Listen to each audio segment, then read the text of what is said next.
ازيكم؟ معاكم ادري. مش عارف جاي معايا فيديوهات كتيره قوي يومين دول. المهم، لايك فولو شير سبسكرايب، الكلام الحلو ده كله. تابعني اول مره عشان يجيلك كل جديد. يلا بينا نخش في المفيد. الناس الحلوه اللي انت شايفهم دول كانوا قاعدين امبارح بيتكلموا على قصه التحكيم المصري والاهلي والزمالك ومين بيتجامل ومين ما بيتجاملش. انا ما عجبنيش في رد الناس اللي بتشجع الاهلي حاجه واحده بس. ليه ما ذكرتوش ان السنه اللي فاتت ان الاهلي لما طلب حكام لماتش الزمالك وبيراميدز، الزمالك اعترض وطلب تحكيم مصري، بالرغم ان الزمالك كان في اول سيزون ميدو موجود في اداره الزمالك وكان بيتكلم باسم الزمالك وكان بيطلع علينا كل تصريح انا احمل قبليه، وكان اهم التصريحات اللي اتكلم عليها ان هو كان بيهاجم التحكيم المصري وقال لك احنا مش عايزين تحكيم مصري وبيظلمونا وبيعملونا وبيسوونا.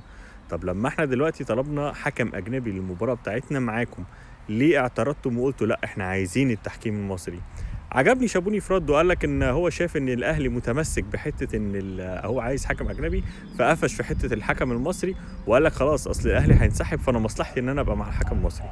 طب لو الاهلي كان راح المباراه وانت خسرت بسبب التحكيم اللي انت بتشوف ان هو من اول السيزون سبب ان انت بتخسر كل مبارياتك، كان ساعتها ده هيبقى ردك؟ كان هيبقى ردك المعتاد اصل احنا اتظلمنا عشان التحكيم المصري.